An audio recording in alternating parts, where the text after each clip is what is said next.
সুলুং পংঘু লঙ্ঘয়তে গিৰিম যৎকিপা তমহং বন্দে পৰমানন্দ মাধবম যৎকিপা তমহং বন্দে পৰমানন্দ মাধবম। আমি আজি আপোনালোকৰ এই চেনেলৰ জৰিয়তে সদৌ অসমবাসী তথা উত্তৰ পূৰ্বাঞ্চলৰ ৰাজ্যলৈ আমি শুভেচ্ছা আৰু অভিনন্দন জনাইছোঁ। অসম লোকশিল্পী সমাজ আজি তেখেতসকলৰ তত্ত্বাৱধানত আৰু গুৱাহাটী মহানগৰ জিলাৰ আতিথ্যত এভাগী অভিৱৰ্তন অনুষ্ঠিত হৈছিল আৰু সেই অভিৱৰ্তনৰ অনুষ্ঠানটিৰ লগত সংগতি ৰাখি আমাৰ এভাগ সাধাৰণ সভা অনুষ্ঠিত হৈছিল। সেই সাধাৰণ সভাভাগী সঞ্চালন কৰিছিল আমাৰ অতি শ্ৰদ্ধাৰ সন্মানীয় ব্যক্তি লোকশিল্পী সমাজৰ সন্মানীয় সভাপতি বীৰেন দাস বাপ, যিগৰাকী বাপৰ জৰিয়তে এটি বৃক্ষ ৰোপণ কৰিছিল। সেই বৃক্ষ আজি ডালে পাতে ভৰি এটা ডাঙৰ এটা বটবৃক্ষ হ'ল আৰু সেই বটবৃক্ষৰ তলত আজি আমি জিৰণি লৈছোঁ।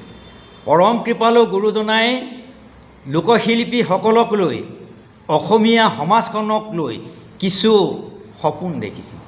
সেই সপোনকে বাস্তৱিকত পৰিণত কৰিবৰ কাৰণেই এই লোকশিল্পী সমাজৰ সংগঠিত হৈছে আৰু তেখেতসকলে যিখিনি কাম কৰিছে, আমি যদি উজনি অসমলৈ যাওঁ তেতিয়া আমি দেখা পাওঁ কাজিৰঙাত 40 কিলোমিটাৰ আৰু 20 কিলোমিটাৰতকৈ বেছি স্পীডত গাড়ী চলাবলৈ নিদিয়ে। কিন্তু পৰম কৃপালু গুৰুজনাই কিহৰ কাৰণে?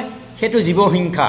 পৰম কৃপালু কিন্তু গুৰুজনাই আজি 500-700 বছৰ আগতেই তেওঁ এই কথাটো চিন্তা কৰিছিলে। সেইকাৰণে তেওঁ কৈছিল যে যত জীৱ জংগম কীট পতংগম অগণগ জগতে ৰিকায়া। এই বস্তুখিনিকে সাৰোগত কৰি আমাৰ লোকশিল্পী সমাজখন জন্মলগ্নৰ পৰা কাম কৰি আছে। আমাৰ উদ্দেশ্য বহুত মহৎ, আমাৰ উদ্দেশ্য বহুত আমাৰ উদ্দেশ্য আছে ইয়াতে। যিখিনি নৱপ্ৰজন্মখিনিক আমি উলিয়াই আনিব লাগিব। দেহ বিচাৰৰ গীত, টোকাৰী গীত, লোকগীত, নিচুকনি গীত, বিয়ানামৰ গীত, ধাইনাম, আইনাম, এইখিনি জেকিৰ জাৰি এইখিনি আমি তেওঁলোকৰ মাজত বিলাই যাব লাগিব। আমি জানো কোনোবা এজন ব্যক্তিয়ে জানিলে তেওঁ জানিলেই নহ'ব, আমি 10জনক অনুপ্ৰাণিত কৰিব লাগিব। সেইকাৰণে আমাৰ লোকশিল্পীৰ সমাজৰ উদ্দেশ্যটো মহৎ। সেইকাৰণে মই এই পবিত্ৰ অনুষ্ঠানভাগী উত্তৰোত্তৰ কামনা কৰি আপোনালোককো অশেষ ধন্যবাদ জ্ঞাপন কৰিলোঁ। দুখন কমিটি ইতিমধ্যে গঠিত হ'ল। সেই দুখন কমিটিৰ আমি তেখেতসকলক 9জনীয়া কমিটি ইতিমধ্যে আমাৰ মাজত আৰু সেই 9জনীয়া কমিটিৰ সভাপতি আৰু সম্পাদক আমাৰ সভাপতি কোন আছিলে বাইদেউ কৈ দিব। আমাৰ কণিকা তালুকদাৰ বাইদেউ জিলা সভাপতি আৰু জিলাৰ সম্পাদক মালবিকা গগৈ বাইদেউ জিলা সম্পাদক, এই দুজন। আৰু আমাৰ আঞ্চলিক কমিটিত বনদেৱী দত্ত বাইদেউ সম্পাদক। কমিটিত কণিকা তালুকদাৰ বাইদেউ সভাপতি আৰু বনদেৱী দত্ত বাইদেউ আঞ্চলিকৰ সম্পাদক আছে। আমাৰ গোটেইখিনি আমি এতিয়া উপস্থিত আছোঁ। ভাল লাগিল, তেখেতসকলে আমাক বহুত সহযোগ কৰিছে এই ক্ষেত্ৰত। বিশেষকৈ নামঘৰ কমিটিয়ে আমাক বাৰুকৈয়ে এই নামঘৰটো দি ইয়াত সভাখন পাতিবৰ কাৰণে বহুত, আৰু আমাক বিনা পইচাই তেখেতসকলে বিনা খৰচত আজি আমাৰ সভাখন শেষ কৰিবৰ কাৰণে আমাক ৰাস্তা এটা দেখুৱালে। বৰ ভাল লাগিলে, ধন্যবাদ। আমি ৰাইজকো আমি অশেষ ধন্যবাদ জ্ঞাপন কৰিছোঁ আৰু অসমৰ ৰাইজকো ধন্যবাদ জ্ঞাপন কৰিছোঁ। কিয় যে সকলোৱে আহি অন্ততঃ আমাৰ কমিটি দুখন আমাক গঠন কৰিবলৈ উৎসাহ উদ্দীপনা দিলে। ধন্যবাদ। এই সভাখনত আমাৰ যি সভাখন হৈ গ'ল আৰু এই সভাখন আমাৰ সভাপতিত্ব কৰিলে আমাৰ বীৰেন দাস ডাঙৰীয়া, আমাৰ কেন্দ্ৰীয় কমিটিৰ সভাপতি তেখেতে। আৰু সভাত উপস্থিত আছিল আমাৰ মনোজ শইকীয়া ডাঙৰীয়াও আমাৰ উপস্থিত আছিলে। তেখেতে পশুধন আমাৰ ডিপাৰ্টমেণ্টৰ তেখেতে অধ্যক্ষ, তেখেতেও আমাৰ সভাত উপস্থিত আছিলে। তেখেতৰ পৰা বহুত পৰামৰ্শ পালোঁ আমি। আৰু আমাৰ যি অসম লোকশিল্পী সমাজ আমাৰ উদ্দেশ্য বহুত বহল ভিত্তিত আছে আমাৰ। কাৰণ আমি এনেকুৱা এটা মেছেজ দিব বিচাৰিছোঁ, আমি যিসকল বস্তু আমাৰ সমাজৰ পৰাই, আমাৰ অসমীয়া সমাজৰ পৰাই নাইকিয়া হৈ যাব বিচাৰিছে, যি বস্তু আমি এতিয়া অসমীয়া নৱপ্ৰজন্মক আমি চিনাকি দিব বিচাৰিছোঁ, যি বস্তু আমাৰ নাইকিয়া হৈ যাব বিচাৰিছিলে, ধৰক আজি লোকগীত, দিহানাম, থিয় নাম, নাওখেল গীত, এইবিলাক আমাৰ নৱপ্ৰজন্মই চিনি নাপায়।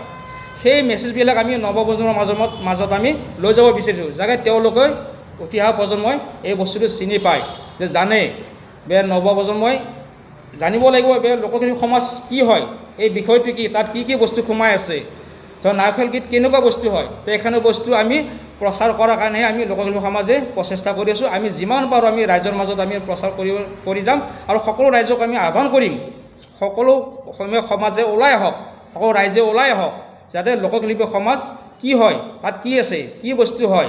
কাৰণ কি আমি দালিমী কোঁৱৰ বাইদেউক জানো, তেখেতসকল চিনি পোৱা মানুহ বহুত কম আছে। কাৰণ তেখেতসকলক আমি চিনাকি দিব বিচাৰিছোঁ, দালিমী কোঁৱৰ বাইদেউ কোন হয়, উমা বৈৰাগী ছাৰ কোন হয়, তেখেতসকল কোন আছিল, তেখেতসকলৰ অৱদান আমাৰ সমাজত কি আছিলে, সেই নৱপ্ৰজন্মই জানিব লাগিব। সেই বস্তুখিনি আমি সমাজৰ মাজত লৈ যোৱাৰ কাৰণেহে আমি লোকশিল্পী সমাজে এই প্ৰচেষ্টা হাতত লৈছোঁ। আৰু যিমান পাৰোঁ আমি ৰাইজৰ মাজত আমি সোমাই যাম, আৰু সকলো ৰাইজক আহ্বান কৰিম যাতে ৰাইজেও আমাৰ মাজত আগুৱাই আমাক সহায় সহযোগিতা আগবঢ়ায়। এইখিনি লোকশিল্পী সমাজ অসমৰ হৈ ইয়াতেই বিশেষকৈ হেংৰাবাৰী ৰাজহুৱা নামঘৰত আজিৰ দিনটোত 8 তাৰিখ আছিলে, আজিৰ দিনটোত আমি এখন অভিৱৰ্তন পাতিছোঁ আৰু সকলোকে অৱগত কৰিছোঁ, অসমৰ সকলোকেই অৱগত কৰিহে আজিৰ দিনটোত সকলো আমি উপস্থিত হৈছোঁ। এই অভিৱৰ্তনৰ যোগেদি গুৱাহাটী মহানগৰ জিলা আৰু হেংৰাবাৰী আঞ্চলিক গঠন কৰাৰ কাৰণে আমি প্ৰতিশ্ৰুতিবদ্ধ আছিলোঁ। দুখন কমিটি আজি গঠন কৰাৰ কাৰণে আমি যোজা কৰা হেতুকেই আজি সকলোৱে শত মানুহৰ উপস্থিতিত ইতিমধ্যে আমাৰ দুখন কমিটি গঠন হৈ গ'ল। আমি অশেষ ধন্যবাদ দিছোঁ যে হেংৰাবাৰী ৰাইজ আৰু বিশেষকৈ গুৱাহাটী মহানগৰৰ লোকশিল্পী সমাজক আমি অশেষ ধন্যবাদ জ্ঞাপন কৰিছোঁ, যিয়ে বিশেষকৈ মোবাইলত হওক নতুবা পেপাৰত হওক পাইছিল। সকলোখিনিয়ে আজি শত লোক এই নামঘৰত উপস্থিত হৈছে আৰু তেখেতসকলৰ দ্বাৰাই আমি কেন্দ্ৰীয় কমিটিয়ে তেখেতসকলৰ জিলা কমিটিখন আৰু আঞ্চলিক কমিটিখন গঠন কৰোঁ। আমাৰ উদ্দেশ্য এইটোৱেই যে লোকশিল্পী অসমৰ চুকে কোণে য'ত আছে আমি তালৈকে আগুৱাই যাম বুলি আমি প্ৰতিশ্ৰুতিবদ্ধ আছিলোঁ। যিহেতু আমাৰ প্ৰয়াত ডক্টৰ দালিমী কোঁৱৰ বাইদেউ আৰু উমাকান্ত বৈৰাগী ছাৰ আৰু ৰামচৰণ ভৰালীদেৱ আটাইখিনিয়ে প্ৰয়াত, আমাৰ লগত সহযোগ তেখেতসকলে কৰিছিল আৰু তেখেতসকলে আমাক এই লোকশিল্পী সমাজ গঠন কৰিবলৈ কোৱা কাৰণে আমি লোকশিল্পী সমাজ গঢ়িছিলোঁ আৰু সেইটো প্ৰতিশ্ৰুতিবদ্ধভাৱে আমি ৰাখিছোঁ। ৰাখি অসমৰ চুকে কোণে যাবৰ কাৰণে আমি জিলা পৰ্যায়ত, আঞ্চলিক পৰ্যায়ত আমি কমিটিবিলাক গঠন কৰি আছোঁ। আজি আমাৰ প্ৰথম পদক্ষেপ।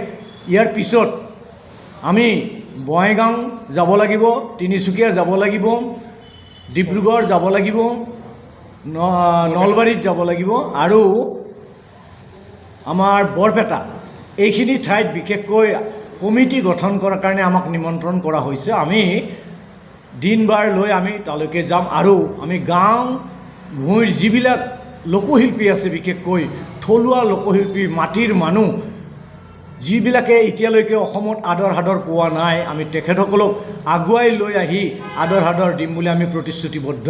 আৰু সেই হিচাপে কেন্দ্ৰীয় কমিটিখন 2024 চনৰ 2 অক্টোবৰ অৰ্থাৎ মহাত্মা গান্ধীৰ জন্মৰ দিনা আমি জন্ম লাভ কৰাইছোঁ আৰু সেই মৰ্মে প্ৰথম প্ৰতিষ্ঠা দিৱস ইতিমধ্যে আমাৰ পাৰ হৈ গ'ল আৰু প্ৰথম প্ৰতিষ্ঠা দিৱস পাৰ হৈ যোৱাৰ লগে লগে এইখন আমাৰ দ্বিতীয় সভা অৰ্থাৎ জিলা কমিটি আৰু আঞ্চলিক কমিটি গঠন কৰিলোঁ।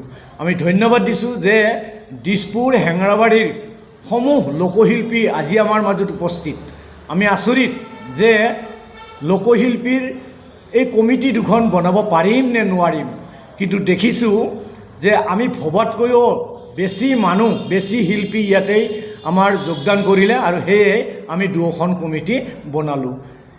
এইখিনিয়ে আমাৰ মূল উদ্দেশ্য আজিৰ লোকশিল্পী সমাজৰ। ধন্যবাদ।